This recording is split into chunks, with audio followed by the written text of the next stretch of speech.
कार्तिक पूर्णिमा व्रत कथा। पौराणिक कथा के अनुसार भगवान शिव के बड़े पुत्र कार्तिकेय जी ने तारकासुर राक्षस का वध करके देवताओं को उसके भय से मुक्ति दिलाई थी। लेकिन तारकासुर के वध से उसके 3 बेटे तारकाक्ष, कमला और विद्युन्माली बेहद दुखी और देवताओं के प्रति आक्रोशित थे। तारकासुर के बेटों ने देवताओं से बदला लेने के लिए ब्रह्मा जी की उपासना प्रारंभ कर दी। उन तीनों ने अपने कठिन तप से ब्रह्मदेव को प्रसन्न कर दिया और अमरता का वरदान मांगा।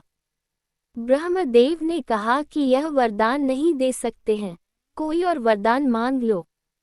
तब तीनों भाइयों ने कहा कि आप हमारे लिए 3 अलग अलग नगर बना दें, जिसमें वे रहकर पृथ्वी, आकाश सब भ्रमण कर सकें। 1000 साल बाद जब तीनों भाई मिले तो तीनों नगर मिलकर एक हो जाएं।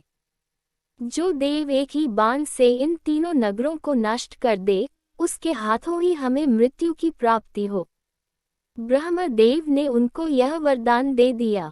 वरदान के प्रभाव से 3 नगरों का निर्माण हो गया। तारकाक्ष के लिए सोने, कमला के लिए चांदी और विद्युन्माली के लिए लोहे का नगर बना था।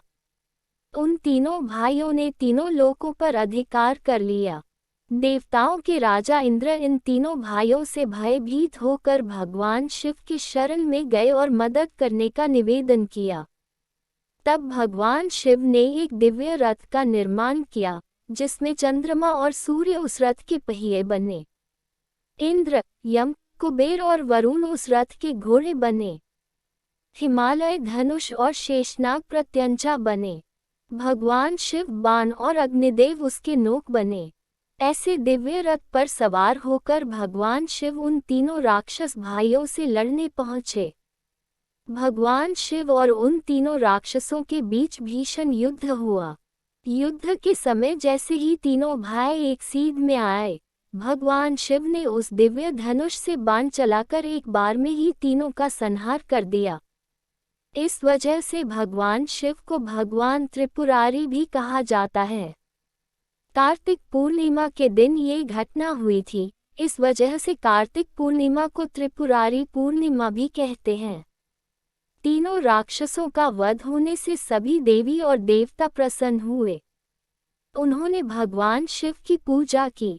उसके बाद से काशी में जाकर गंगा स्नान किए, फिर वहां पर दीपदान किया। इस वजह से कार्तिक पूर्णिमा की शाम को देव दीपावली मनाई जाती है।